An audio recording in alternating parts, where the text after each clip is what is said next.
Welcome to episode 68 of the Civil War Breakfast Club podcast, joined as always by Mary, the Canadian Christmas elf who enjoys filling her own stocking with IPAs. I am just a broken toy given without batteries named Darren. Hey, Mary, how are you? Oh my God, you're so much more than that. I'm doing good. Thanks for asking. God. Anyways, how are you? Oh, that's fabulous. It's Christmas is in the air. It's not a snowflake to be seen, unfortunately, here, but certainly everyone seems to be in a pretty good mood almost. It is Tuesday, so you never know. But I think for the most part, that people are excited about it. Wait, today's not even 20. Today's not Tuesday. I was going to say today's Thursday. That's That's what happens. That's why I'm in a good mood then, right? That's probably why you're in a good mood. Yep. Anyway, maybe we should record on Thursdays more often. Yeah, fine with me. Anyway, so what's going on? It's been a couple weeks since we did this. It's kind of weird to get back in the old saddle again. Yeah, it feels like it's been forever since we last recorded. But yeah, since we last recorded, we were back in the Berg again for a little visit. We were as well. We got to meet up with Tattoo Historian. We did. We had a good time. It was a lot of fun. It was a lot of fun to get back down to God's country again. Yeah, we saw lots. We saw a few of our friends. We saw Tattoo Historian John Heckman. And we got to hang out with our friend Allie B a little bit too, which was awesome, and saw our friend Bill as well. So it was a fun time. Great to be back. It was a good time. It was a great time. And Gettysburg at Christmas, for those who have never been, you got to go. It is absolutely beautiful there. It actually really is. They do it up right. It's a lot of fun. People are in a good mood, and it wasn't too cold, wasn't too wet. It was just right. So. Speaking of cold and wet, Mary, what are you drinking? God, I am drinking Red Zone from Knockabout Brewery, which is in Cape Cod, and some very nice American brought me that. So that's pretty awesome. Nice American. So anyway, it is great, and I am drinking it out of my Iron Brigade mug because tonight we are talking Rufus Dawes. There you go. Very cool. Very cool. And what are you drinking? I am drinking, it's from Collective Arts in Canada. Some Canadian person gave me this. It's called Stranger Than Fiction. And I am likewise drinking it out of my Iron Brigade mug because like you just said, we're going to be adding some iron to the old diet tonight, Mary. We're going to be talking about Rufus Dawes. How about that?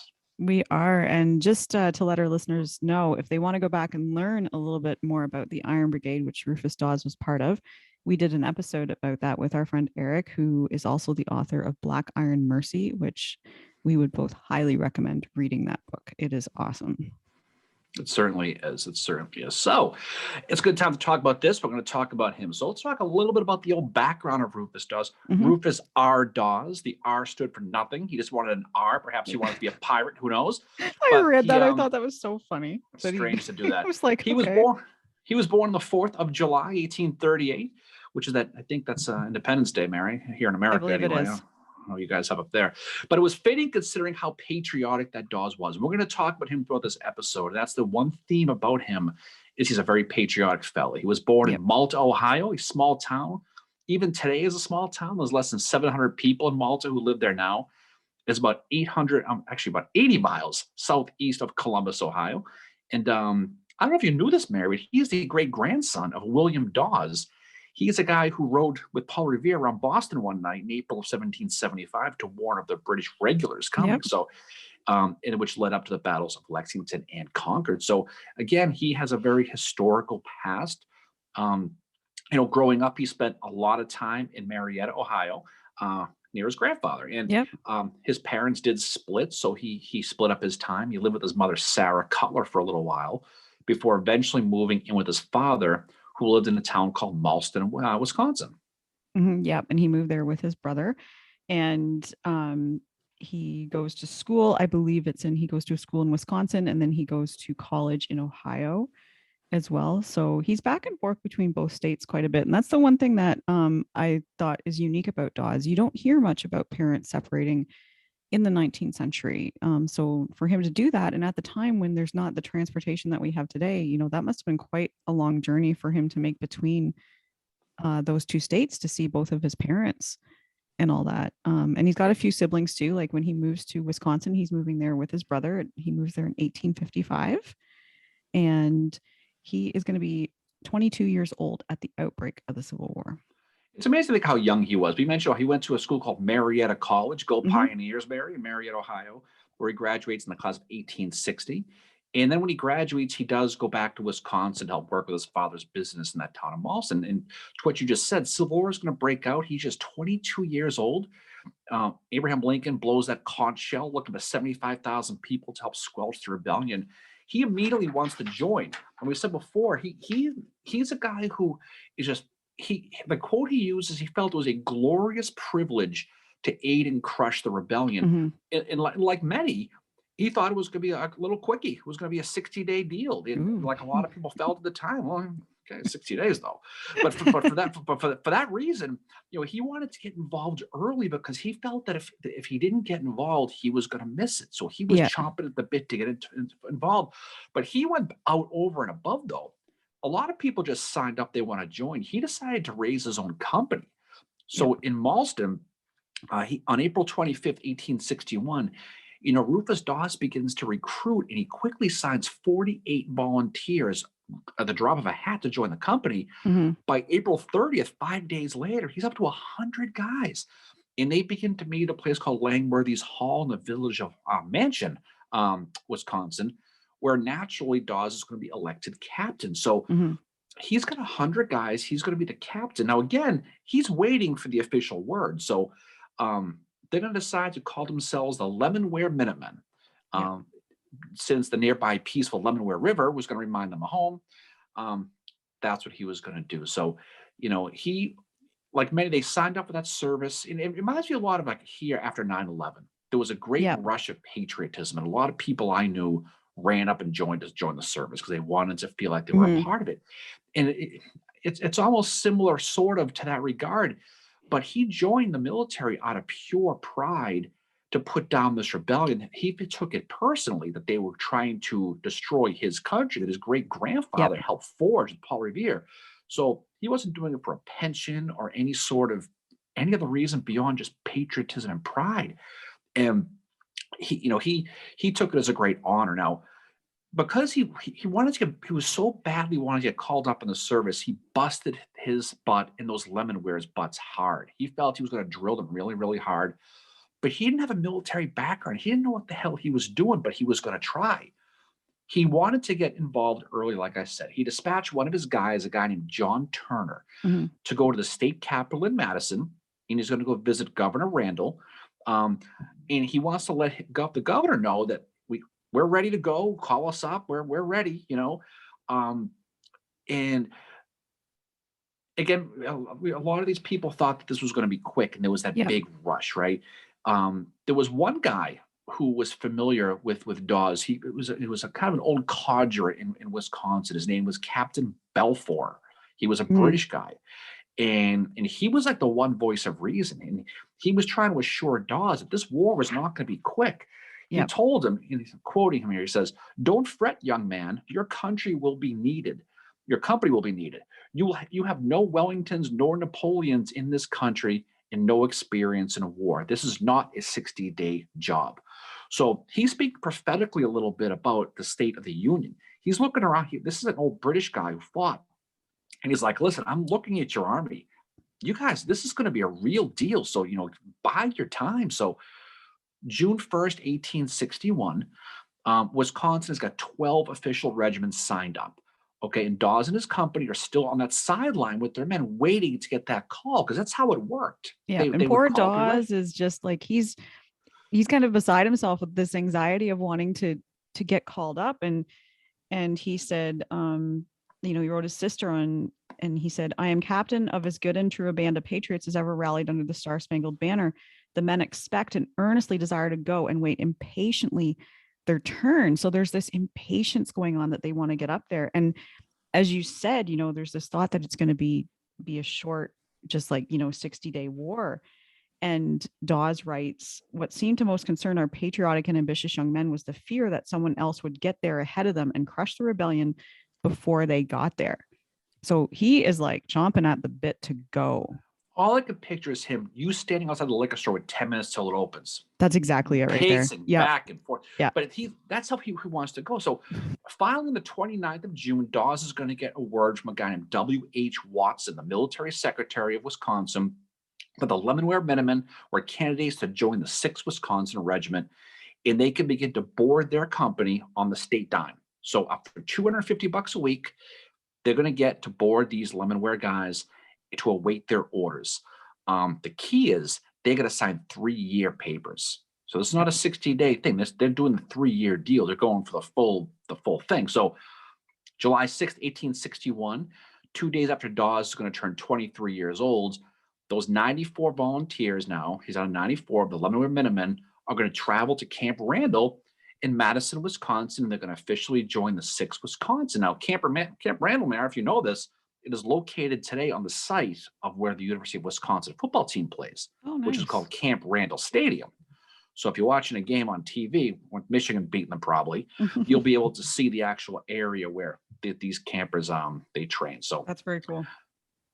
So 6th of July, and it's cool when you look at this, because you can imagine they've spent months training these guys, right? They've got their own uniforms if they have them.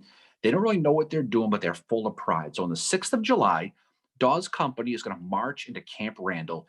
Well, 2,000 men of the 5th and 6th Wisconsin are kind of lined on the sides greeting them, kind of a welcome party. Kind of like, just imagine, how happy Dawes must have been. I imagine you at happy hour somewhere. Oh, yeah, exactly. You walk in there and angels are singing. It's kind of like when I walk into Foursquare and it's like, woo. Oh, yay. God, exactly. Everybody covers their face. But you know what's something though is what's funny about Dawes is once he gets there, he looks around and goes, shit, man, I'm not as ready as I mean, right? So yeah.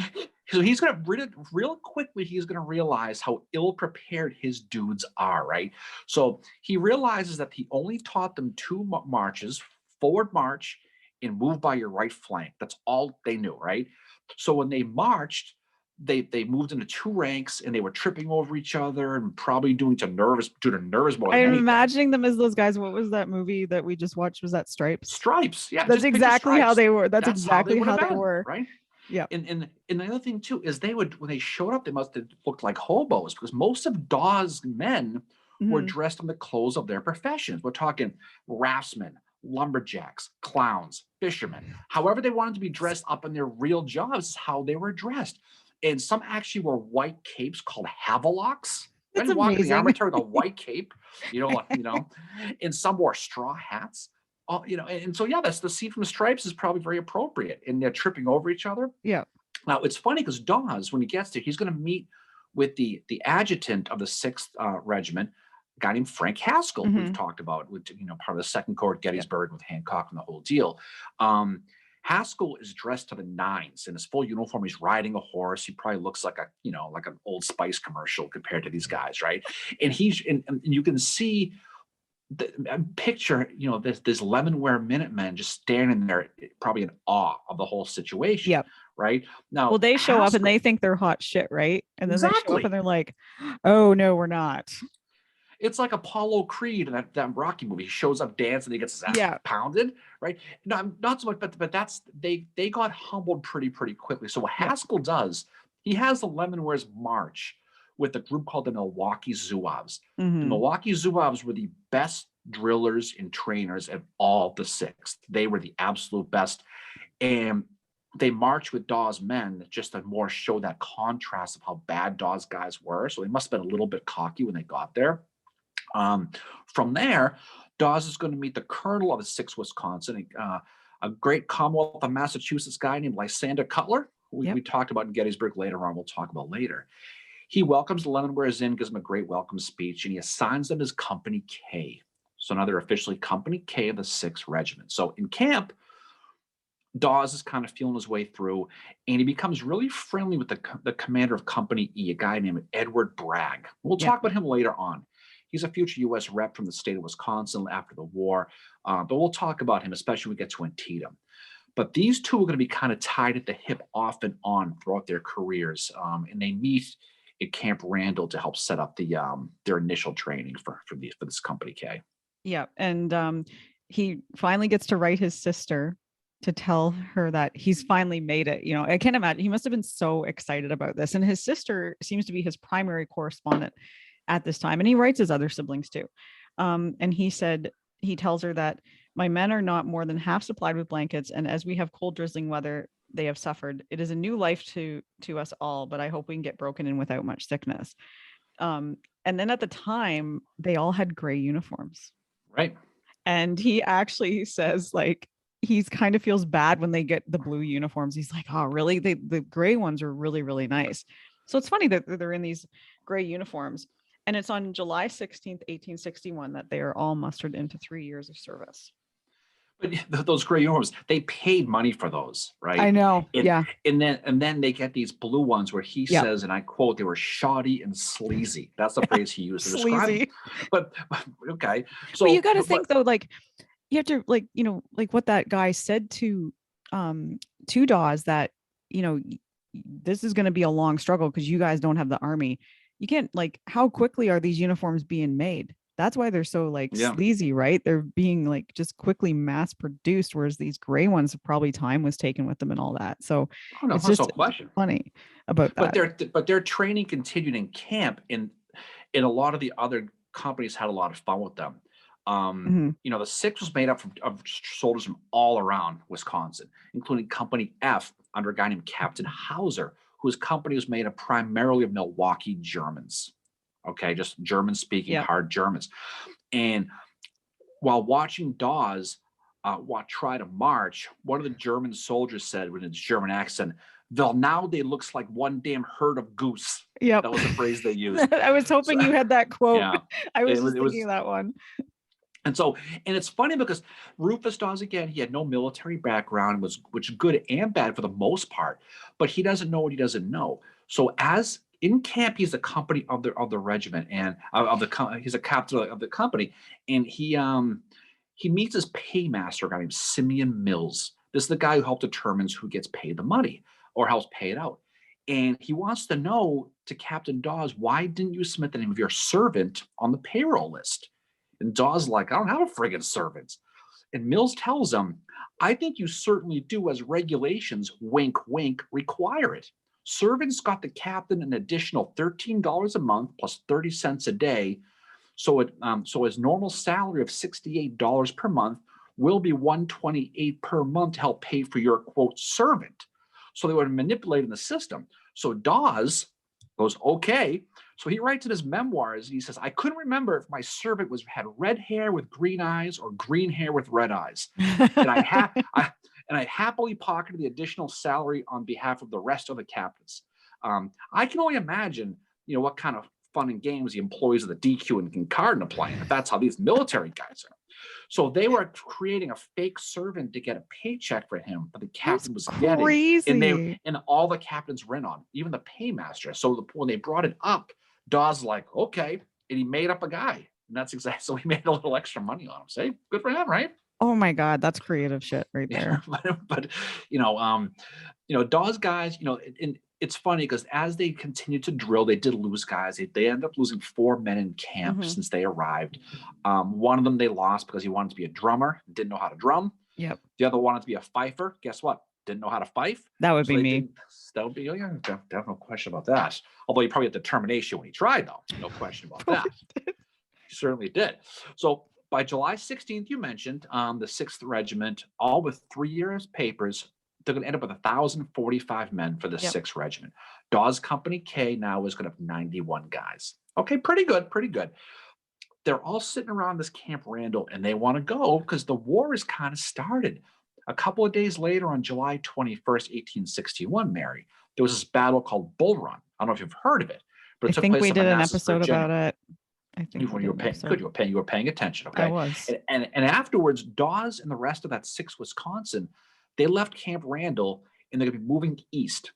So they're finally out of camp, and they're going to get to Harrisburg, Pennsylvania on August 1st. They're kind of moving along. Yep. And Dawes in his memoirs talks a lot about how the troops from Wisconsin were in awe of the Allegheny Mountains because they never saw them before. Well, they would never have seen anything like that, right? Like, it's very different terrain in Wisconsin and in that area of the US. And to see those for the first time would have been like, whoa, it's like, and these are guys that if there had not been a war, a lot of these men might never have traveled outside of their home state. Right. No, exactly. You can imagine like a little kid on the airplane for the first time in awe, right? And that's Or how me these when the guys are. Lickbo gets new Oh, God. gets new IPAs. Darren, guess what? Right. But so they do get to Harrisburg, and what they're going from Harrisburg is going to be going to Baltimore. Now, Baltimore, if you remember, Mary, is a heavy pro-Southern sympathy type of city, right? It is. So these guys, again, they have no experience. When they got there, they're going to march the streets, and they don't have guns. They have something called a brick bat. They have a bat. That's their defense. That sounds good. And so while in Baltimore, Company E, they end up getting attacked by a bunch of street thugs. The plug uglies. Yep. And so many of them are chanting "Bull Run" and "Run Yankees Run." But it was the first time the 6th Wisconsin saw any hostilities because they hadn't seen anything, right? Yep. They're going to camp at a place called Camp Atwood, and on August 5th, the camp was attacked by protesters. Yep. And who actually engaged in gunfire with these guys. So it was kind of getting a little serious here. Now, nobody was hurt, but it was the first time that anybody would exchange fire with these guys. But Dawes did kind of laugh it off and say the protesters' attack was a roaring farce. That's the phrase he used. And he actually made fun of Kellogg over the battle of what became known as the Battle of Patterson Park. Apparently, Kellogg, he was also in the 6th. He fell into a hole and quote unquote swore a blue streak. So this guy sounds very familiar to me. And Dawes wrote in his memoirs, Kellogg was quick of blood, and it was not always safe to congratulate him as the only man wounded in the Battle of Patterson Park. And that's the one thing to note about Dawes in his memoirs is he has this great sense of humor. He does. And he's one of these guys. He has a good sense of humor. He wants to fight, but he didn't know what he got himself into yet. Yeah. And so that's that. And you're going to see, as we talk about this, we're going to see his mood change, right? Oh, yeah. There's and it's almost like, in some ways, it's almost like overnight that his mood suddenly changes. Right. And you can see it happen. But a couple of days later, after this attack there, the 6th Wisconsin is going to get moved to Washington, where unlike Baltimore, it's a very pro-union type of city. So they're greeted, they're cheered. Yep. They camped at a place called Meridian Hill, which is not far from the present-day Washington Zoo and Howard University.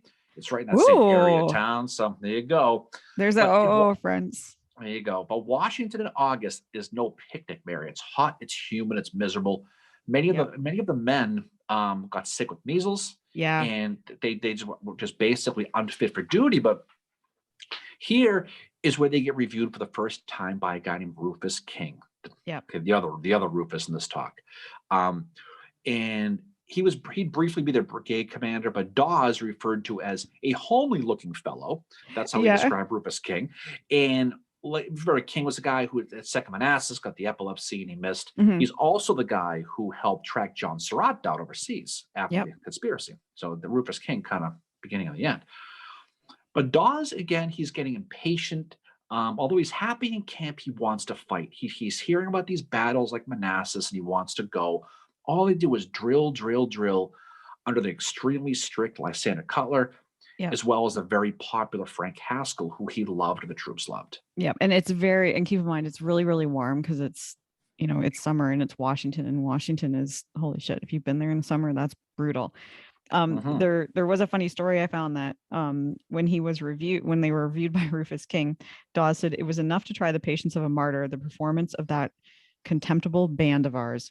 They played such slow time music that we passed the reviewing officer at about 47 paces a minute. We had to hold one leg in the air and balance on the other while we waited for the music. So I was like picturing that again, like Stripes, right? It's like these guys are just so not together. Who knows if he yelled razzle dazzle or not? We'll never know, right? That would have been amazing. I could see Dawes doing that. But you know what happens on August 26, 1861? Yes, this is where Lincoln and McClellan. They get a visit by the great George McClellan, Mary, who shows up. Look into it, but Dawes talks a lot about McClellan. He's a bit of a McClellan fanboy. Like he wrote his sister that the general is a splendid looking man, just in the prime of life. The boys are all carried away with enthusiasm for him. The people on Twitter would say Rufus was wrong here. Oh, no kidding, right? They would. Right. But so right after that, so soon after this, this is when the brigade starts to break up a little bit, because remember when the 5th Wisconsin is going to get taken away from them, right? They're going to lose the 5th Wisconsin, but Yep. they're going to pick up the 19th Indiana. Yep. So, and the 19th Indiana is under command of Solomon Meredith, who we'll hear about later on. And they're going to pick up that 7th Wisconsin as well. Now, they pick up another Wisconsin, but they're no longer an all-Wisconsin brigade anymore, because now they get these Indianans in there. So they lose a little bit of that Wisconsin pride, but they pick up another one. So they're still October- considered a Western. They're still Yeah. considered a Western Yeah. brigade, or Western Brigade though. So on October 6th, 1861, you can see the snail's pace of how this thing is going. This is how it was for them. Yeah. The 6th Wisconsin is going to finally cross the Potomac, and they're going to go all the way to the Lee Custis House in Arlington. That's where they're going to go, which is about 10 feet over the Potomac River. Yeah. And they find themselves in an under division led by Irvin McDowell, who we talked about, of Bull Run fame. And he's going to make that Robert E. Lee headquarters, his headquarters, that mansion on top of the hill. That's where it's going to be. Now here, McDowell and Cutler are going to focus on trying to get rid of a lot of the crappy officers and continue to drill. Yeah, they right? do almost like a purge. They and do. I think it was, what was it like? It was 5 or 6 of them that were totally taken out. They just wiped them, got the hell out, gone. Yeah. And it was around this time too, the Battle of Ball's Bluff had happened, right? Yep. So, and Dawes was upset because Edward Baker died, and Baker was in that 15th Mass, was brigading with them for a very short period of time. So he started to see people he knows die, right? And which is going to be a common theme going forward. But he still feels helpless because he's sitting there. So they're camped in Arlington. Yep. Dawes continues to bounce off the walls as he hears these reports of these other battles. He desperately wants to be involved in one, right? And because don't forget too, he's still thinking this thing, even though Bull Run happened, he's still thinking this war is going to be quick, and he's going to spend the entire war sitting in camp, marching up and down to, to razzle dazzle song. That's what he's thinking. Yeah. Well, I can't imagine, like, he writes his sister and he says, a military life in camp is the most monotonous in the world. It is the same routine over and over every day. Occasionally we have some excitement when we review. And that's it. And I can't imagine a guy as patriotic as him. And it sounds like, the other guys in the 6 are very much the same way. As you said, absolutely bouncing off the walls. Well, they finally decide something to do with these guys. And so they end up moving to a Bristow station where their tasks are going to be involved in fixing railroads and fixing bridges. Okay. And that's going to be their whole deal, is fixing this crap. And you can only imagine these guys wanting to go. Oh, by the way, they get reports now, the Battle of Shiloh happening in Tennessee. Yep. As they're sitting in Bristow Station swinging a hammer on a railroad track. So this is a common theme. So they're finally going to march from Bristol to Fredericksburg to continue to help mending those railroads. And this is interesting because, there isn't much insight into Dawes, how he felt about slavery. But at this point of what happened, it kind of gives you an insight to what he felt about it. While they're marching from Bristow to Fredericksburg, Virginia, similar to Sherman in that March to the Sea, slaves start following the army, right? And it starts to attract those runaway slaves wherever the army went. Some Virginia slave owners would contact the Union troops and go, by the way, if you see any slaves, please bring them back to us, right? And they're like, no, go screw, we're not going to do it, right? But Dawes would say about it, the only thing I could find he said about slavery, he said that about this whole situation about not returning slaves. The great question of liberty is working on its own solution. The right must and surely will triumph in the end. So he's pretty much saying this slavery thing is bullshit. And this is he's when the Emancipation Proclamation happens later on. He's for it. So it gives you an insight into what he thinks about it, how he talks about it. He's not the most political person, even though he'll run for Congress later.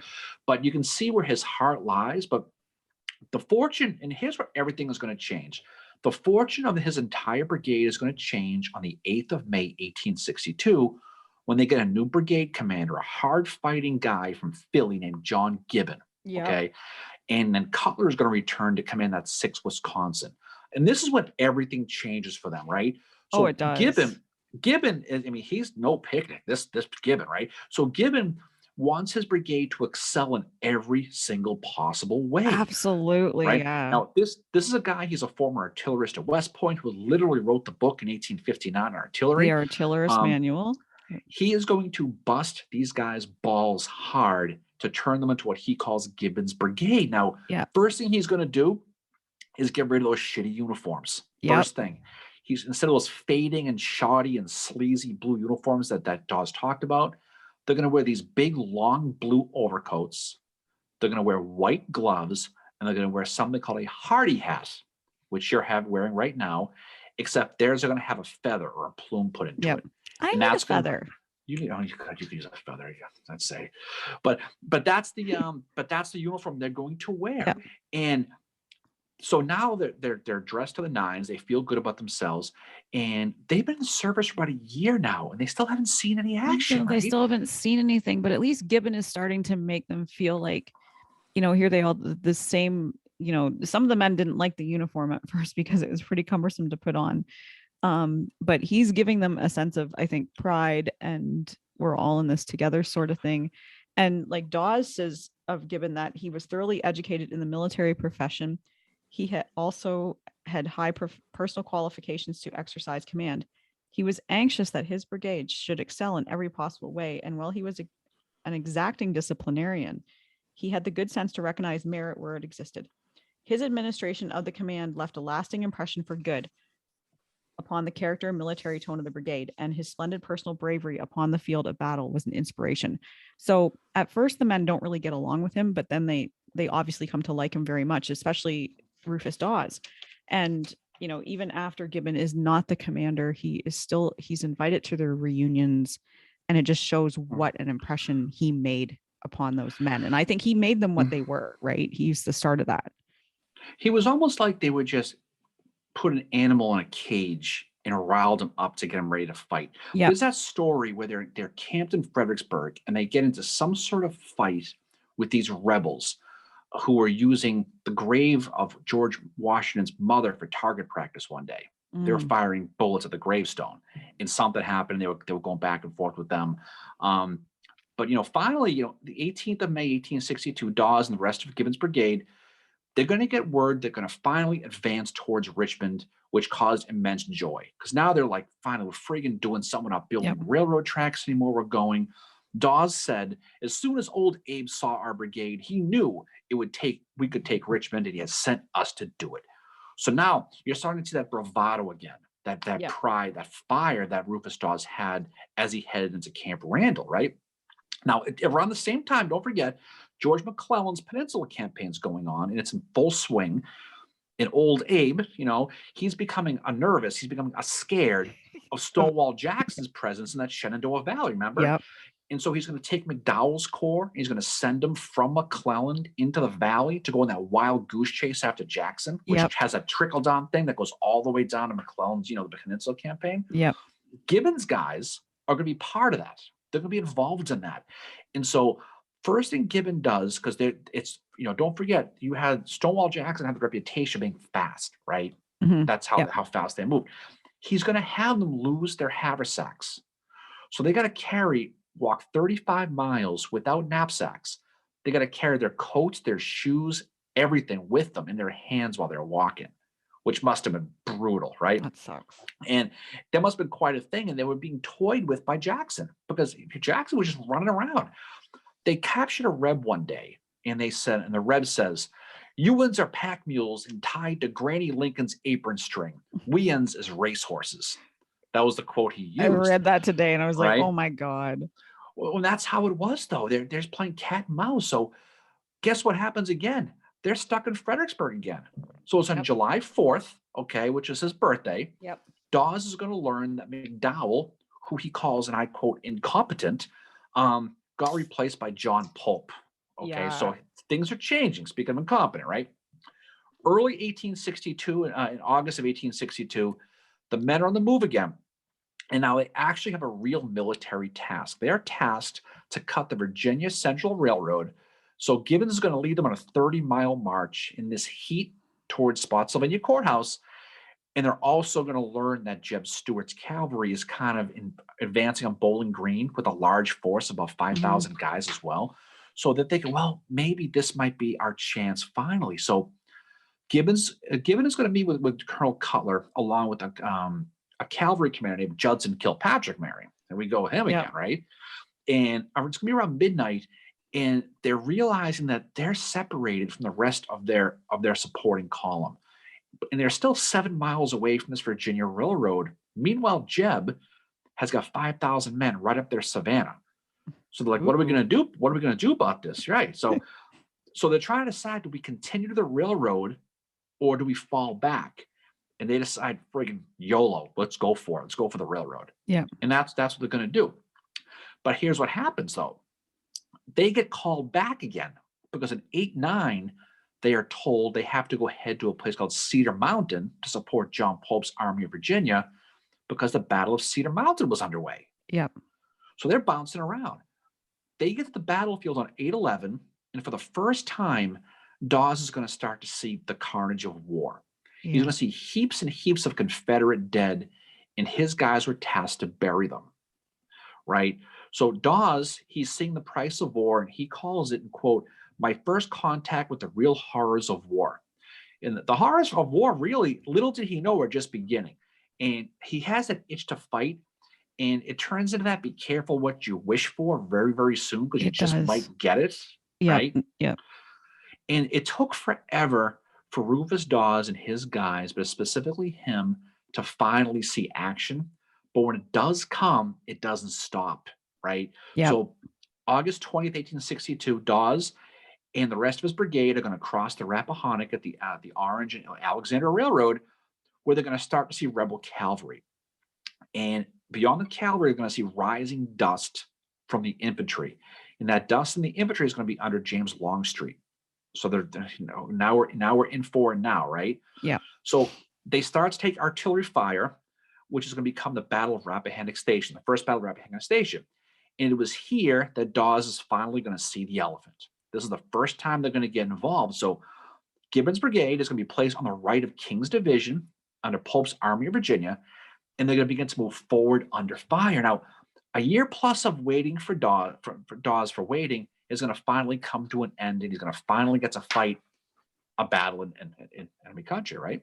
Mm-hmm. Yep, he is. And this is probably where you see him start to kind of that gung-ho guy that we saw, that wanted to fight, that wanted to be part of this, that was worried. This is where he probably starts to just, you can see the pieces chipping away, right? It's a very slow thing that happens. He was sky high in this one still, though, because his Dawes Company K, don't forget, he's still just commanding a company. Yep. He's ordered to cover the front of the brigade. So they're going to be in the front. The 6th Wisconsin overall is going to capture 1 rebel lieutenant and 2 privates. Now, the battle was inconclusive overall. It wasn't really much. But the 6th saw their first glory on the field, and they were jacked. They represent themselves well. And so the beat goes on now. From Rappahannock Station, they're going to start moving towards Warrenton, Virginia. And on the 20th of August, they're going to head towards the town of Gainesville. Mm-hmm. And they're going to see large numbers of rebel prisoners starting to appear here. But they're taking fire. And McDowell feels that this fire is from the rear guard of Stonewall Jackson's army, who they think is in Centerville, Virginia. Okay.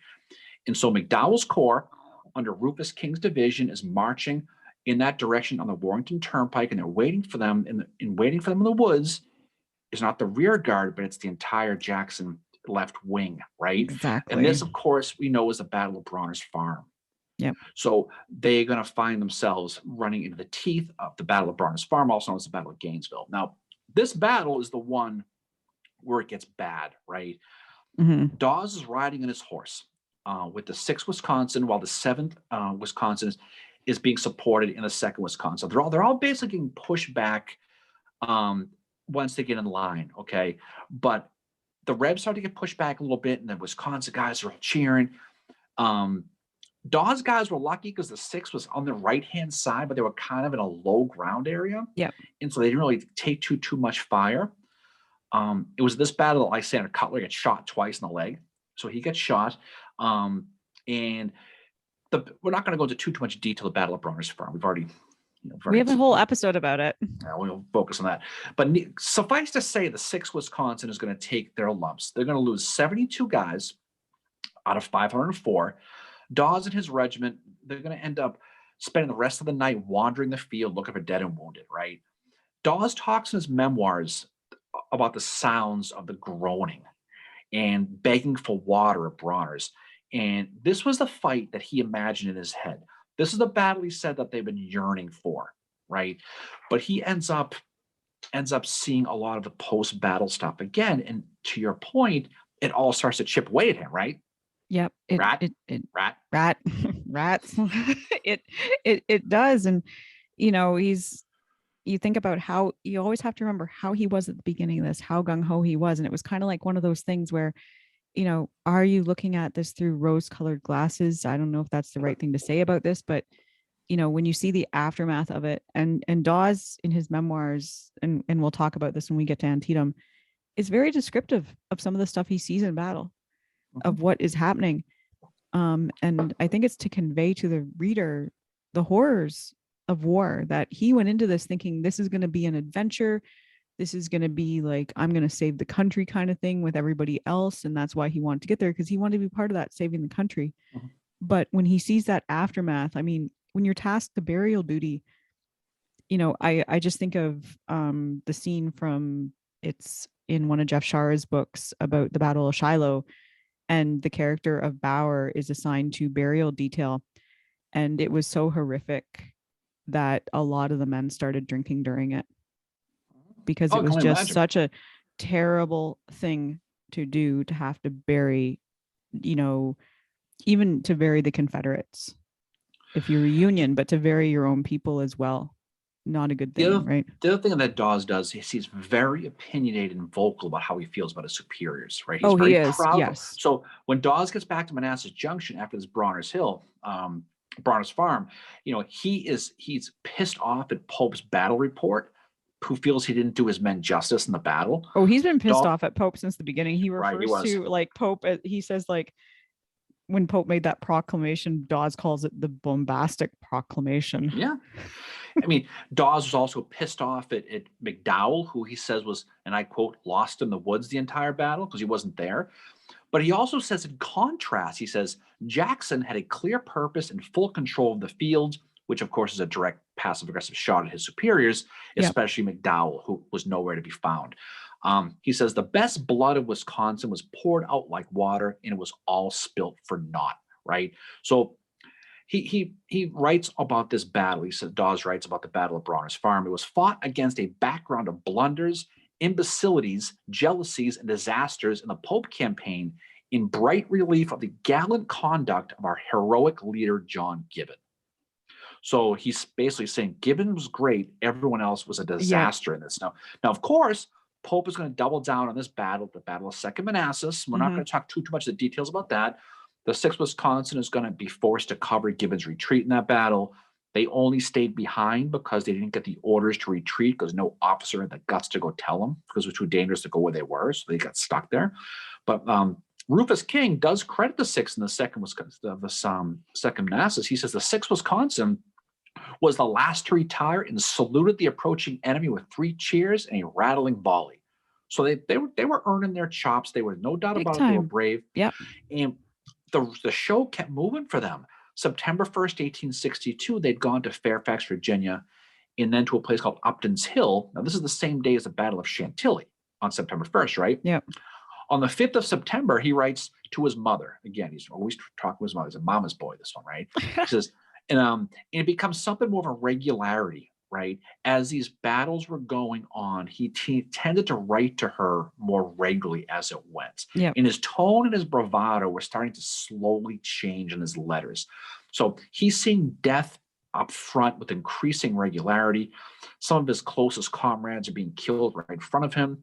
And it's clearly beginning to take a toll on Dawes mentally. And if you read the letters, you can clear. He writes, "My dear mother, we have had a terrible ordeal. We were in battle or skirmish almost every day from August 20th to August 31st. I have been at my post at every single battle." So the bravado is being watered down a little bit now. Yeah. He started to realize it.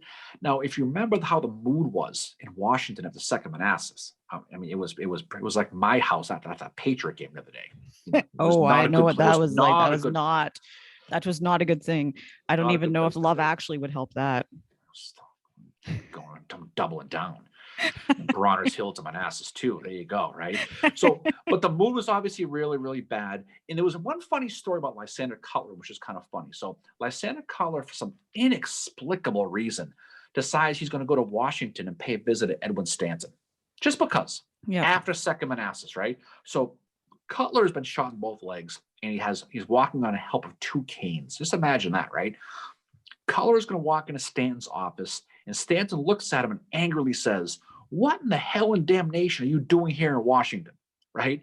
And Cutler responds, because he's a Massachusetts guy, Mary. He responds, "If I had not been shot and a fool, I would have never have come here. Good day, Mr. Secretary." He storms out and walks out. It's amazing. Typical Masshole comment that I can be proud of right there. That's awesome. So going back to Upton's Hill, Gibbons is going to start to reorganize his brigade after Pope is bounced out of the Army of Virginia that gets disbanded. His brigade is now the 4th Brigade in the 1st Division of the 1st Corps under fighting Joe Hooker, right? Dawes and his regiment are going to leave on September 12th, and he's going to write to his mother again, "My health is good, another battle is coming," as he's realizing Lee's Maryland campaign is slowly starting. Yep, exactly. And the next big thing for them is coming up, and that is the Battle of South Mountain. Right, and so I was going to say, so just real quick, what's interesting is their march, though, right? How they got there, and that was really, really cool. The 14th of September, they're in Frederick, and Dawes and his men are learning that McClellan's back in charge. This is the first thing they learn, and they are pumped. They are absolutely excited. The troops are cheering. Dawes says, "We have a general now, and we will show the country what we can do." So going back to what they said before, he loves him some Mac. There's no question. Oh, he's very pro McClellan, and I'm sure I think that was the feeling of a lot of the soldiers there. Like, McClellan is the general that you want because he cares about his men, right? And he's also, really good at organizing, really good at drilling. And, the other thing too is that when General McClellan reviewed the troops way back on August the 26th, Dawes wrote, "General McClellan pronounced our regiment one of the best in material, appearance, and bearing. We expect and hope to be in the first advance. And this opinion expressed by the commander of the army is, I think, an earnest of things hoped for." So Dawes is probably carrying that memory with him too, of having this guy that, said, "Oh, you're one of the best here," right? And McClellan cared for his men. And that's what you have to remember when you're looking at him. And Dawes conveys, like, that's Dawes's opinion. He's very pro McClellan, and for good reason too. Oh, there's no doubt. So, but as they're marching, the 6th Wisconsin they're the ones who are in the lead, and they're marching down that national turnpike in Frederick, while listening to these insults from these Virginia women as they walk by. Why are women so mean? Why? I'm not mean, am I? Oh, no, never mean. I don't ever yell at you, right? But it's always funny whenever there's civilians hooting at the military. It's always women. I know the guys are probably out fighting. I always got a kick out of that. But what's interesting? Well, that would be me. Of course it would. And so Dawes and his men are going to see the slope of South Mountain. That's 8 miles off in the distance. They're going to start to see smoke from the battle rising it. Yeah. Now, it's cool because on the way to the battle, on the way down towards the mountain, they run into a wounded lieutenant colonel from the 23rd Ohio who was hurt in the battle. And the man was the future president, Rutherford B. Hayes, was the guy they run into, which is kind of cool. So it's funny how small world. The Battle of South Mountain for Gibbon's men would take place at a place called Turner's Gap, where the National Turnpike passes through it, and the 6th was selected to attack it, no question. Yep, and they have quite the fight going up this hill against these Confederates. I think they're going up against D.H. Hill, right? That's where D.H. Hill is. The absolute iron. So Dawes and his men, they're going to be laying in the grass in the sun, watching the rebel artillery, and finally, along with the 2nd Wisconsin guys, they're going to finally begin to climb that slope in 2 columns when they hit that rebel skirmish line, right? Yep, and Gibbon's going up with them on his horse, and he's urging them on, and he's urging them forward, and they keep going and going and going until pretty much darkness sets in, and they can't do anything else. Gibbon's charging forward. The 7th moves up. The 6th is going to be following them, and they're firing into those Rebs in the woods, right? And the Rebs are behind that stone wall, and the 6th is ordered to move in the double quick. Dawes is given that command. At this point, Dawes is getting command now. He's getting command of that right wing of the regiment to fire into that woods, and the men are cheering. They're getting all fired up. His old friend, Colonel Bragg, of the 7th, commanded the left wing at the time. and they're both kind of creeping towards the woods. So you think about it, these are guys who were kind of messing around in Camp Randall. Now they're game planning at the end of these flanks. So one Reb yelled at him, "You damn Yanks, we gave you hell at Bull Run." And a member of the Sixth responded, "Never mind us. It's not McDowell after you now. It's Little Mac and Johnny Gibbon." So he's there. So this goes to show how they feel about their leaders, how right? well respected they are. Yeah, that how they feel about them for sure. And you feel bad because what happens is, I mean, it's cold, it's getting dark, Yeah. because this is all taking place really at dusk. The men run out of ammo, and they go to Gibbons and say, "We need some more weapons, some more ammo." And he says, "I can't get you any, but I'm going to relieve you guys. So just hang here, just, Yeah. touch base, whatever you're going to do, but just hold this ground as best you can. We're going to relieve you." So it's now dark, and the dead and dying are all lying all around them. And because of the location, there's no stretcher bearers. They're all stuck up there, right? Dawes is going to write in his memoirs, "The dread reality of war was before us in this frightful death upon cold and hard stones, the mortal suffering, the fruitless struggle to send a parting message home, in that final release of death, all the darkness were felt even more deeply than by the light of day." So he's describing these people trying to write notes home. They can't do it. Yeah. There's no one to help. Now, Gibbons does send relief, okay? Most of the troops did get relieved around midnight, but no one came to get the 6th Wisconsin. No one came. So they spent the whole night there. They didn't leave till 8 o'clock in the morning, Oh my shivering in the cold all night until the night of the 15th. A messenger from Edwin Sumner is going to tell them, Sumner tells them, "I can't send men into the woods tonight. All my men are cowards in the dark." That's why he didn't send them. Oh my God. For that reason, Dawes and the 6th spent the whole night freezing on the side of a mountain, right?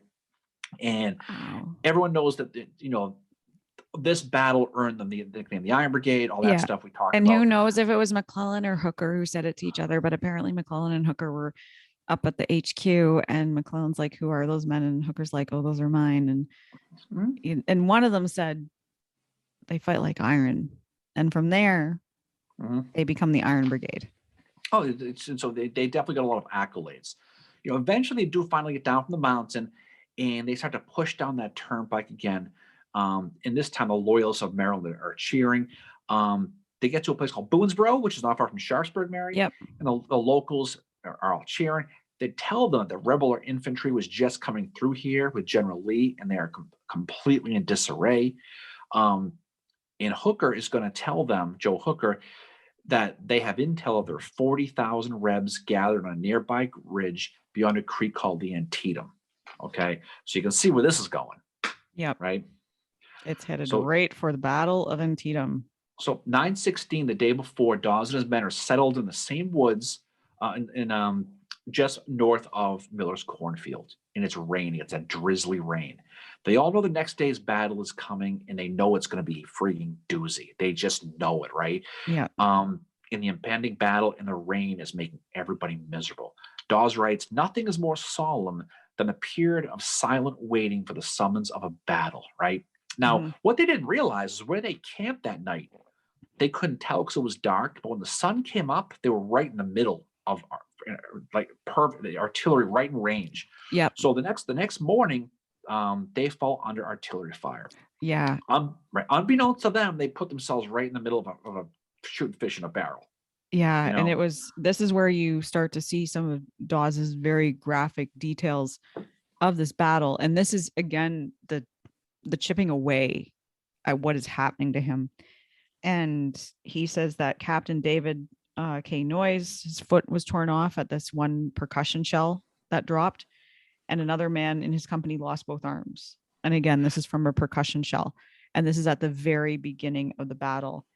And Dawes says, "This dreadful scene occurred within a few feet of where I was riding and before my eyes." So you think about that he's writing about this decades after. I mean, and he can probably still see it as if it happened. Everyone only has so much tread on your mental tires. Exactly. Right. Until they go bald. And the more it's used, the more it fades away, and the more in trouble you get themselves into. But they end up hiding behind a barn as a battle on Antietam starts. Poffenberger. Yep. Hooker's First Corps, they're in Double A's division, Gibbon's brigade, and now it's Edward Bragg's regiment. Dawes is second in command of the 6th Wisconsin as a major in this battle, okay? Now, Hooker's Corps is north of those west woods we talked about in front of Miller's cornfield, a few hundred yards away from that Dunkard church, right? They moved into those west woods and immediately started getting pounded, right? The Battle of Antietam is underway. Now, to the right of the 6th was that Sharpsburg-Hagerstown Turnpike, right? Mm-hmm. Now, when they start moving, Dawes writes, I marched forward and saw Captain Edwin Brown killed from Company E. Now, don't forget, Dawes is kind of giving orders now. Yep. Because Dawes ordered them to move forward. He writes, the spectacle of a young officer with uplifted sword shouting in a loud, imperative voice the order I had given him. A bullet passed into his open mouth and his voice was silenced forever. So now he's given orders, and his orders are getting people killed that he knows. He was close with Brown. He'll talk about him later on. Mm-hmm. So the battle continues. The men scrambled into that cornfield. As Colonel Bragg, who's now in charge of 6th Wisconsin, he's ordering his men forward. They're lying on the grass, watching the bullets whiz over their head. And it's at this moment where Bragg himself is going to be hit. Yep. And he's going to be shot.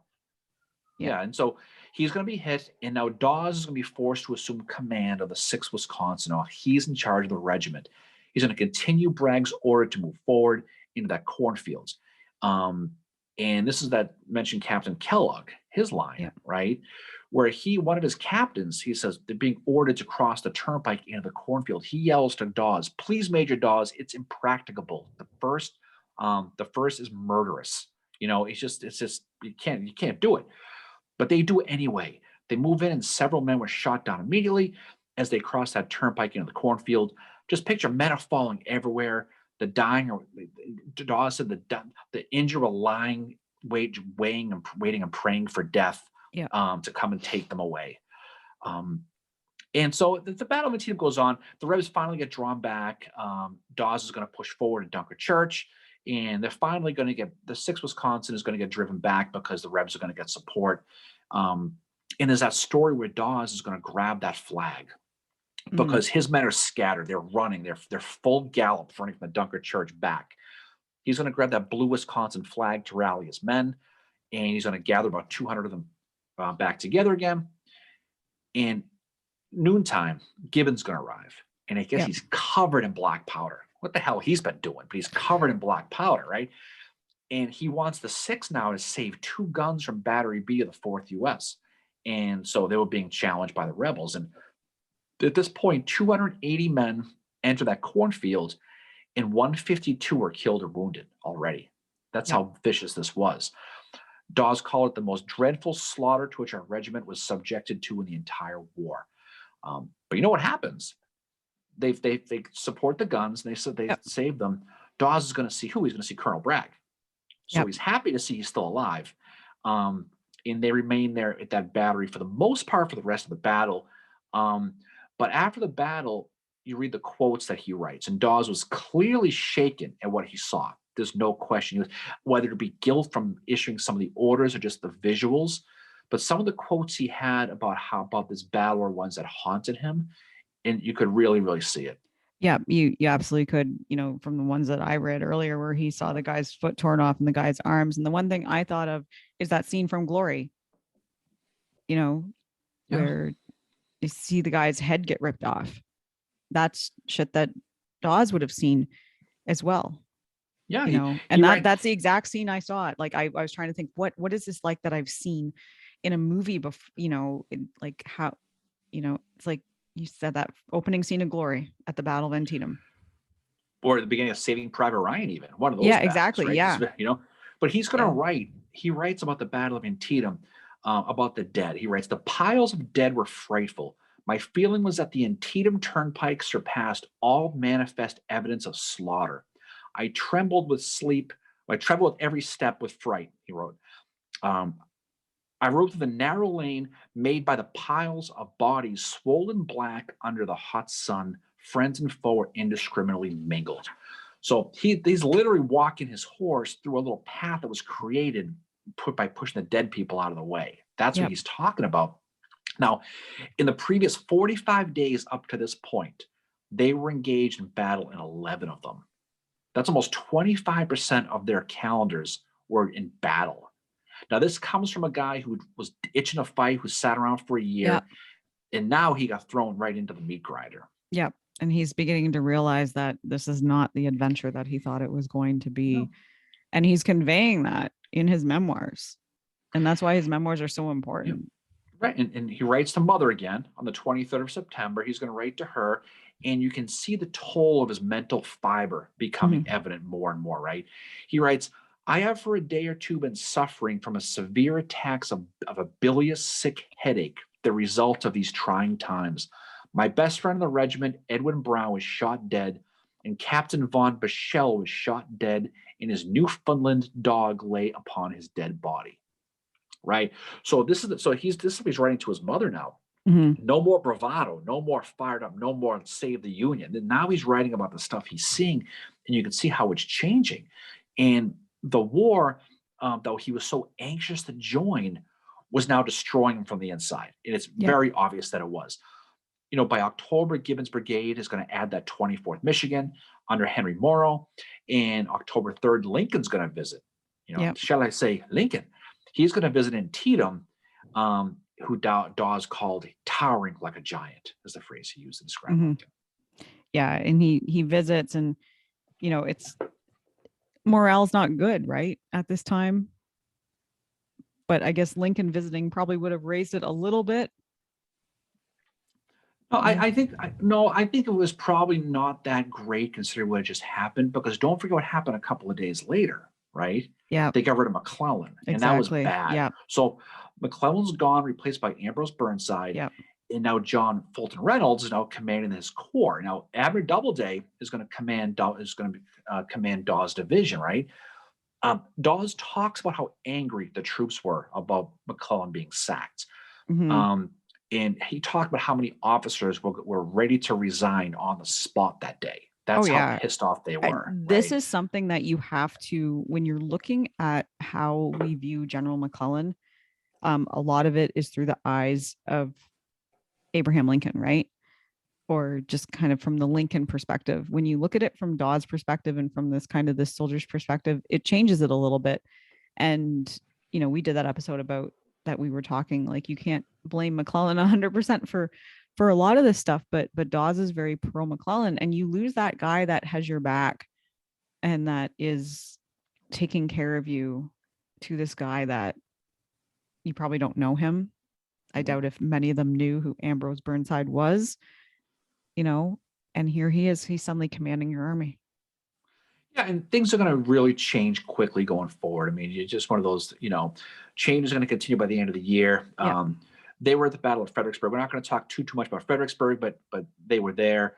Joe Hooker is going to eventually replace Burnside after that Bud March. Yeah, James Wadsworth. Which Dawes is very happy about Hooker, because he described those days, you know, after Fredericksburg with Burnside as some of the darkest hour of our struggle. And what he had to say about Hooker was the Apollo-like presence of General Hooker, his self-confident, even vainglorious manner, his haughty criticism of others, and his sublime courage at the battlefront have combined to make his impressions upon the public judgment that obscure his most valuable traits of character and his best qualities in commander. With indefatigable zeal, he addressed himself to the task of reorganization, and if I may so express it, re-inspiration. So, you know, knowing that this is how Dawes feels, he feels like, oh, good. Like, there's this guy coming in, and he's, you know, he's close to being what McClellan was, and maybe he can inspire us to get back to where we were before. So clearly they were at a really good place, and then McClellan's taken away from them. Well, Dawes loved McClellan. He loved Gibbon. He loved Doubleday, right? And he loved Hooker. This guy had a virtual XXX flag flying above his Wisconsin flag. I mean, like the guy see what he liked, right? But he does though. But a lot of these changes are going to happen. So jump ahead real quick to March of 1863. Dawes is going to get a break. He's going to finally get a furlough, right? And this is courtesy of a lot of the Hooker furlough programs, right? So Dawes is going to get a 15-day furlough. He's going to return home to Marietta, Ohio. And he's going to be asked to speak at a local courthouse on the 16th to a huge crowd who hung on every one of his words, right? I'm surprised he did that, to be honest, because, I mean, last thing you want to do when you come back from a break is talk about, you go on vacation, you want to talk about work, right? It's kind of one of those deals, but he certainly did. And at this point, Dawes felt really good about the Army. They had plenty of food. He loved Joe Hooker, like you said, because he fed them and he reorganized them. They got the Dairy Queen gift certificates, the whole deal, Exactly. right? He spoke highly of the Emancipation Proclamation. We hinted at earlier. He said the Emancipation Proclamation gave everyone a test of their loyalty. That's how he described it. Mhm. So what are you fighting for now, right? Well, where's your loyalties lie, right? He hated the Copperheads. He called the Copperheads traitors who go down in history with infamy. So those people in the North who supported the end of the war, he felt that they were just traitors and they were despicable. He also warned that, guess what? We're not going to have any overwhelming victories in this war, guys. It's not going to happen. He said the Rebs are too skilled to be gobbled up and bagged. Mhm. So he's basically saying, we're going to do our best to win this. We're going to win this, but don't expect any slam dunks here. Every one of these battles, I've seen Antietam, I've seen South Mountain, I've seen Fredericksburg. These are ugly, ugly battles. And when he makes it back to camp, he's going to be made lieutenant colonel, right? Yeah. And although people talk, he went to Chancellorsville, and we not talk too much about that. I think when people talk about Rufus Dawes, the thing they think about most is probably the Gettysburg campaign, right? Realistically, at the railway cut.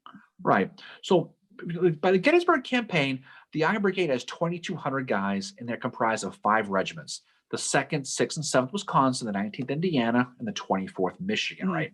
So Hooker's in charge at this point, and he liked Hooker, but he grew impatient with Hooker because he wasn't sure Hooker knew what the hell he was doing or where he was going at this point. By early June 1863, they were marching. They knew something was up, and they knew the Rebs were marching, but they didn't know where they were going.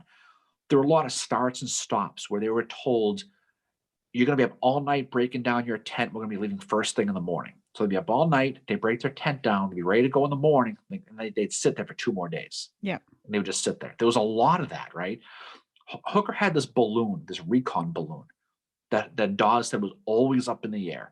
And they took that to mean that they have no idea where the Rebs are, because it was always up. And he was always up there looking. They couldn't find him. I do feel bad for Hooker at this time, though, because he was going through a concussion.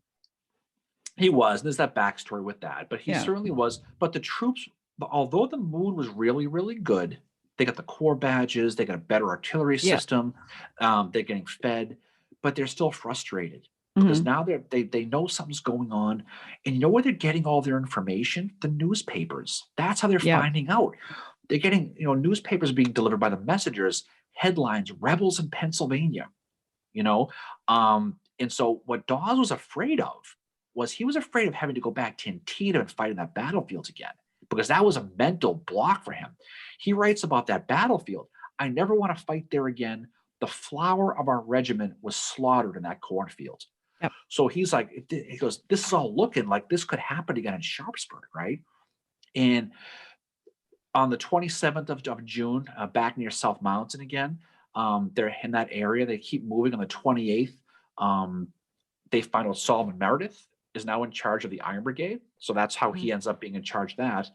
And it was right around here they get to Emmitsburg, Maryland, when they find out the news that George Meade's now in charge and Hooker is out. Now, Dawes was very lukewarm on George Meade, very lukewarm. He said, and I quote, Meade lacked the martial bearing of Joe Hooker. And the other thing that pissed him off is whenever Meade rode by in his horse, he pulled his hat down over his eyes so his troops couldn't see him. And he says it always bothered him. He says he did not want his soldiers to see his face. And they didn't know what the hell that was about, because he would come by and they'd cheer and he would just pull his hat down and didn't want to see him. Maybe he was shy. I don't know. Have you seen his face? I would be hiding it too. He's a guy. He should be wearing a mask every day. No, but seriously though. But they took that to be, whether it be standoffish or what.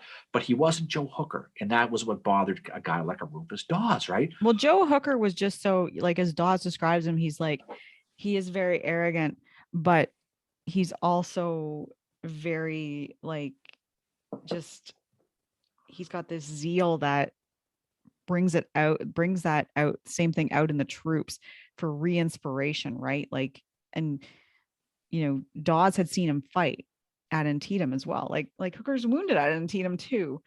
And I think it was that Dawes is carrying with him how he re-inspired the Army of the Potomac with all those positive changes he made, right? He's carrying that with him.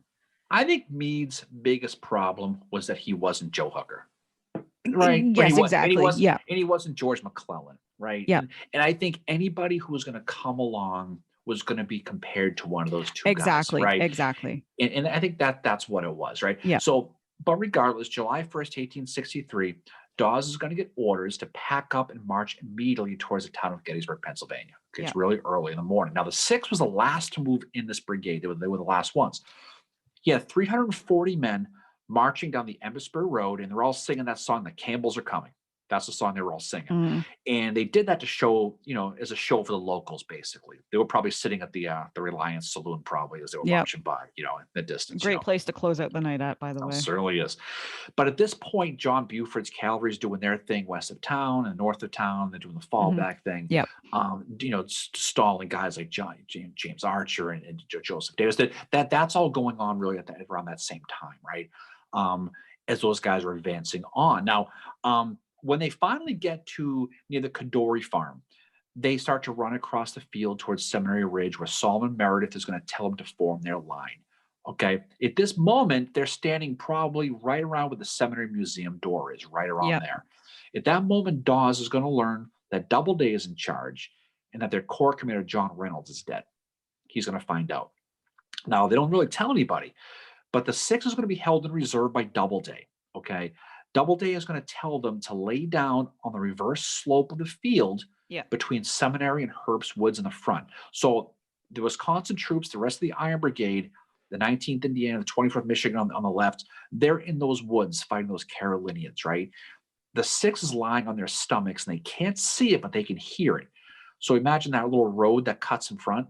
Yeah. Just between that and the museum, that's where they are, right? Oh, they're lying down in that reverse, so they're that close. Now, while they're waiting there, they see a blanket go by with a body under it, and that's John Reynolds. Yeah, I read that in his memoirs, and I was like, oh my God, that's so crazy. Around this time, they notice that the rebels are trying to get around their side. They're trying to flank them, and they're coming from the area of the Peace Light, right? Yeah. And so they're coming down. So Doubleday is going to order the 6th Wisconsin to rise and double quick towards the Cashtown Pike. They're going to head down there, where those Rebs are trying to get behind the Iron Brigade guys in the woods, right? Now, at this moment, Dawes is still riding his horse. His horse is going to be shot in the chest. Yep. Okay.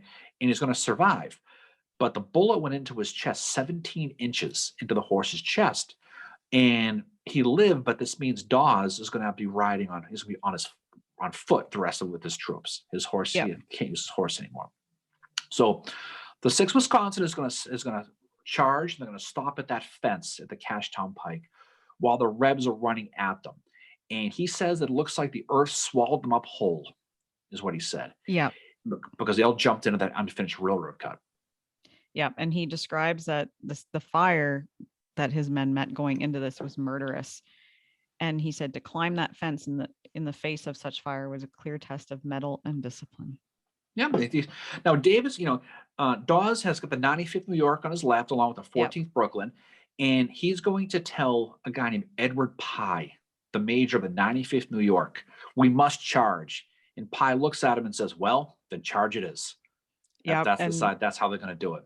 Yeah. And Dawes describes the fire at the railway cut as an unbroken roar, and men were being shot by 20s and 30s and breaking ranks by falling or running. But the boys crowded in right and left toward the colors and went forward. Well, what they were trying to do is the Rebs would come and volley and fight. Now, the railroad cut is, for some people, it's chest deep. Some people, it's 10 feet over your head. But they would time it. Oh, for you, yeah. But what happens, the Rebs would fire a volley, and then the Union guys would run because they had to time it. Now, it's 180 yards between that road and the railroad cut, okay? The Union lost 180 guys. They lost one man per yard to get there is how they did it, right? And once they got there, a rebel color, a flag was seized by a guy named Corporal Eggleston, right? And he grabbed the flag, and a rebel pulled his gun and shot him on the spot for taking his flag. Yeah. Now, to avenge him, a guy named Private Anderson, who was nicknamed Rocky Mountain Anderson, we'll let you figure that one out on your own. Okay, he's going to smash the skull of that rebel with the butt of his musket for killing Eggleston, right? Yeah. And what's going to happen is a guy named Corporal Francis Waller is going to grab that rebel flag they were fighting over, and he's going to present it to his officers, and for that he's going to get the Congressional Medal of Honor. So as we think about Charles Tilden, we don't leave that alone. Yeah. Okay. But Dawes is going to tell the Rebs to, throw down your muskets, surrender, be fired upon. And Dawes is going to end up with 6 swords. And I guess he talks about how it was hard to carry them because he was trying to walk and they were falling as he was trying to walk. And he didn't realize, like, because he said, I was so new in command, like he's almost kind of being naive about it, right? And this is the 2nd Mississippi that is surrendering to him. And he also says it's the coolness, self-possession, and discipline which held back our men from pouring in a general volley, saved 100 lives of the enemy. And as my mind goes back to the fearful excitement of the moment, I marvel at it. But yeah, he's got these 6 swords and he's like, what do I do with these? So just imagine that. So the 6th Wisconsin, that's not just how it ends for them. The next, they're going to end up going to Culp's Hill. Mm-hmm. They're going to where Stevens Knoll is for the most part, and they're going to support the 12th Corps. While they're there, there's going to be a local woman named Sally Paxton, who's going to present Dawes with a bouquet of flowers for his bravery, who allegedly saw him at the railroad cut. I don't know where the hell she was watching this, but apparently I've been to the railroad cut, and she was I there. would not want to be here during the battle, that's for sure. But Dawes is going to write after the battle. He's going to write, God has preserved me unharmed at another desperate battle. He's going to spend his 25th birthday on July 4th burying the dead of the 6th Wisconsin, whose numbers are now below 200. So again, he sees 50% casualty rate. Right. And while this is all going on, he's going to end up becoming friendly back in Marietta, Ohio, with a woman by the name of Mary Gates. Yeah. Right around here, how he was writing her, it's kind of tough to determine how he ended up meeting her because he refers to her as my best girl in his letters. Right. So she just kind of appears, and they become quickly engaged. So on January 18th, 1864, he gets a furlough to return to Marietta to marry her. And they vacation the lovely honeymoon destination of Milwaukee, Wisconsin, Mary. That's where they go for their honeymoon. Drank lots of beer. Certainly did. So, and to Mary's delight, he spent most of the honeymoon recruiting guys for his regiment. So that I would have been thrilled with that too. I'm sure that would have worked out pretty well for you, no question. But what's funny about this though, while on his honeymoon, his horse with the bullet in it, he had, right? They're walking around the town in Milwaukee and it's cold, and the horse slips on the ice and he falls off the horse and sprains his ankle. This was the only wartime injury that he sustained the entire Civil War. Was on his honeymoon, right? Oh my God. God, if it's on your honeymoon, you got to come up with a more creative story than your horse slipped on ice. Who knows what they were into, but that's what happens. And because for that injury, he's going to get an additional 3 weeks of furlough to heal his ankle. Is what's going to happen, right? So with his honeymoon over and his ankle healed, he's going to return to Culpeper, Virginia. And on March 22nd, he's going to go there and he's going to join U.S. Grant's Overland campaign. So the beat keeps going on. Man, this guy, wrong place, the wrong time. He's like the Charlie Brown of the Civil War. Well, this is a guy that is in 20-some battles and he never gets injured. Mm-hmm. Well, that's the thing, right? Except for the honeymoon horse. That was the only thing. Honeymoon horse. Now, one thing you start to see is you notice he stops writing the letters to his mother now, and now he writes almost daily to Mary. Yeah. And you can tell he just left his new bride. He's back in war again. He's in the Overland campaign. You can see this melancholy and depression really kicking in now, right? Yeah. Go ahead. Sorry. Well, I was going to say all the bravado he had now in these letters of 61 and 62 is completely gone. And whenever he got a free time in Culpeper, you know what he did? There was a local guy, an elderly rebel. His name was Mr. Mossy. And you know what they did? He played chess with them every single day. Wow. I don't know if he was preparing for the big tournament with Claiborne later that year. Who knows what he was doing? But that's what he did. He just, with himself, he played. And so he just kind of would become separated. He became sort of distant, right? Yeah. And May 5th, 1864, Dawes and the rest of the army is going to march to the wilderness near the old Chancellorsville battlefield. Now, not long later, He's going to see James Wadsworth killed at Spotsylvania, but Dawes is going to live to fight another battle. So he's going to write to Mary, by the blessing of God, I am alive. I cannot avoid the probability of me coming out safely or strongly odds are against me. Yep. And so he realizes that it's just a matter of time. I mean, Yep. it's just the odds. As a matter of fact, the newspapers are starting to report that he's dead. Yeah. So the on May 15th, they report that he's dead. So he's going to write his wife around the same time. You cannot conceive of the suffering here. This is about Spotsylvania. Dawes was broken, and he was haunted by the fear of death and leaving his new bride, as well as the guilt of surviving so many battles while many of his friends died in front of him. You can see what's going on. Injured. You go back to what he thought and saw at Antietam with the guy's foot getting shot off, the guy's arms getting shot off right in front of his face. And he says that in his memoirs. It was right in front of my face. And, here he is in the Overland Campaign, and he tells his wife, I am sick with the horrors of war. It is impossible for one who has not undergone it to fully understand the depression of spirits caused by such long continued and bloody fighting and work. And at one point during the Overland Campaign, he's writing her, and he said, the bullets clip through the green leaves over my head as I lie behind the breastwork writing. I have had no full nights of sleep since May 7th, when I took command of the regiment. Day after day, night after night, we have marched, fought, and dug entrenchments. I have not changed my clothes since May the 3rd. We have not seen and seldom communicated with our wagon train. I have not the composure to write, as the bullets are coming so thickly, and some poor wounded soldiers are near me. I can't imagine being her getting these letters, let alone him in this and writing them. Well, back home, people are thinking he died. His Henry Dawes, Rufus's father, read in the paper that his son had died. And so he wrote to Salmon Chase asking to have Rufus's remains retrieved from Spotsylvania and returned to Ohio. The Malston Star newspaper in Wisconsin, they wrote, Lieutenant Colonel Dawes died as he lived, doing his duty. And he's still alive, Yeah. And Dawes is able to read this too. Can you imagine? I can't even imagine that. And the other thing Dawes says of this campaign is he says, during the unexampled campaign of 60 continuous days, the excitement, exhaustion, hard work, and loss of sleep broke down great numbers of men who had received no wounds in battle.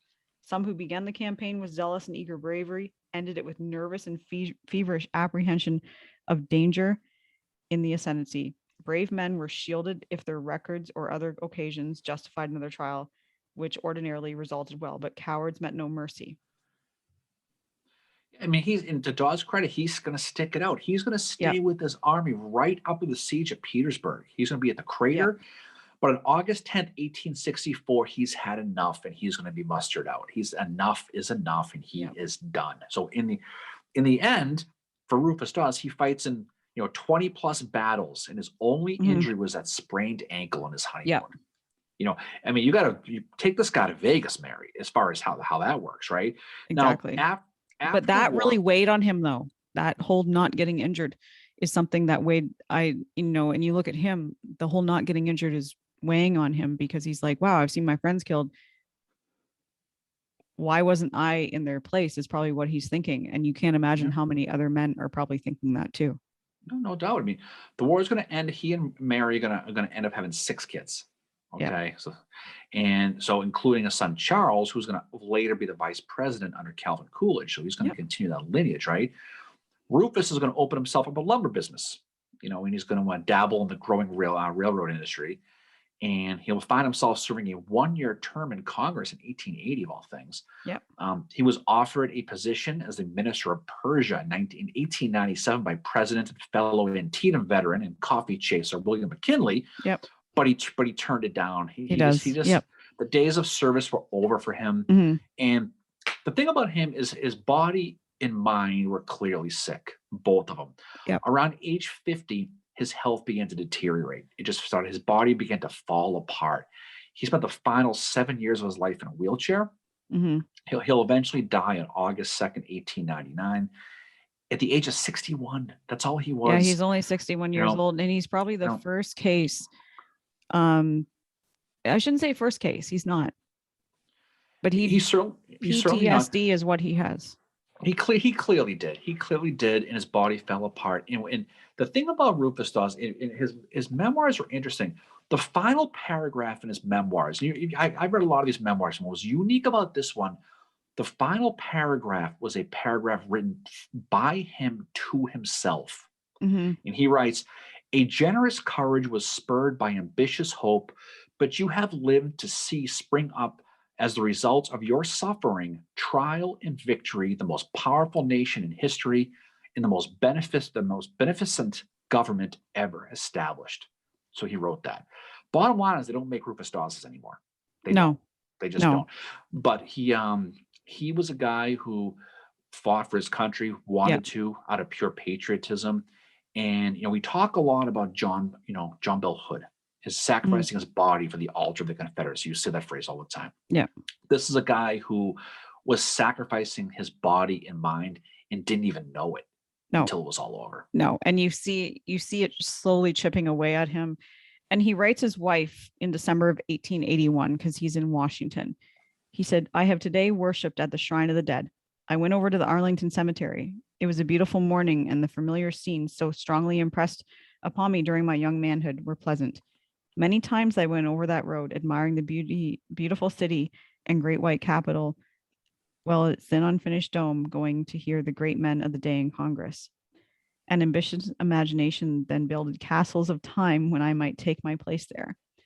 Now at middle age, with enthusiasm sobered by the hard fights and hard facts, I ride, not run, with elastic step over the same road, with this ambition at least realized, and with warmth enough left in my heart to enjoy it. My friends and comrades, poor fellows who followed my enthusiastic leadership in those days and followed it to the death, which by merciful providence I escaped, lie here, 24 of them, on the very spot where our winter camp of 1861-1862 was located. I found every grave and stood beside it with uncovered head. I looked over nearly the full 16,000 headboards to find the 24, but they all died alike, and I was determined to find all.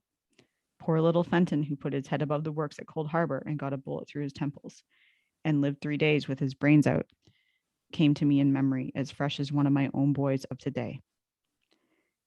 Over their graves, I get inspiration to stand for all they won in establishing our government upon freedom, equality, justice, liberty, and protection to the humblest." So there he is back at that camp from 1861. And you think about his attitude at the time in 1861 was one of like, I want to go fight. I want to get in this.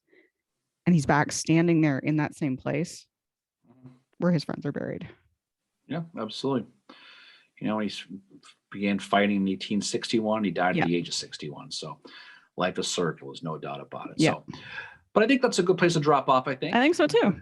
Good happy ending for you there. Way to go. But I think it's a fascinating story, because a lot of people, like you said before, know the Dawes story. They know the railroad cut. Maybe they know a little bit about about Antietam. But I think when you look at the overall picture of what he did, he's a fascinating study. He's an absolutely fascinating study. He is, and I think you and I were talking like just yesterday about the fact that, so Dawes is very open about his experiences where, we don't have these experiences from every single soldier who fought and lived, right? Who didn't get injured in what they thought. But I think Dawes is their voice, because Dawes is not the only one that had PTSD. We talked about William Rosecrans having it at Chickamauga, but how many of these other soldiers like Dawes had their experiences, didn't write them down, and were suffering with PTSD and going through the same thing that he did? No doubt. So he's kind of their voice for the nameless and the faceless. Yeah, no, that's a good point. So what's next, Mary? What's coming down the pike? So our next episode is episode 69, which is going to be Sex in the Civil War. Ooh, all right. Yeah. Ooh. And then we are going to have a meeting at Civil War Breakfast Club headquarters, probably with some IPAs, about what our episodes for January are going to be. But when this episode drops on December the 26th, you still have 3 days to sign up for our book club meeting on December the 29th with Kent Masterson Brown to talk about Retreat from Gettysburg. So if you would like to join us for that, even if you haven't read the book, 6 p.m. via Zoom, December the 29th. info@civilwarbreakfastclub.com, and we will send you an invite to that. Everyone Looking is welcome. forward to it. Looking forward to it. All right. Well, everybody, thanks for listening. By the time this drops, Christmas will be in the past. Hope you had a great Christmas. Yeah, Merry Christmas Great and Happy holiday New Year. for those who celebrate, of course. So anyway, Mary, any final words from you, Fincheroo? Well, thank you again for another year of awesome podcasting, because by the time our next episode drops, it will be 2022. You are the best co-host in the world. So thank you. Thank you very much. And thank you to our listeners. I resemble that comment. Thank you so much. And thank you to our listeners too for being so supportive. And we've enjoyed getting to know a lot of you over the past we're going into our second year doing this podcast. So it's really, really awesome. So thank you, everybody. It's definitely a lot of fun. So thank you, Mary. Likewise, you are great as well. So everyone, thanks for listening. We appreciate it. Have a great holiday. Have a great weekend. We look forward to talking to you at our live on Monday night. Yes, Monday Night Live. Yep. Monday, December 27th. All right. Well, everybody, again, have a great time. Have a great weekend. Have a great holiday. We look forward to talking to you on Monday on the other side as we get ready for our next fun and exciting episode. So here's the Iron Brigade. Here's to Rufus Dawes. And here's to you, Fincheroo. And off we go. See y'all later. Peace out. Bye, guys.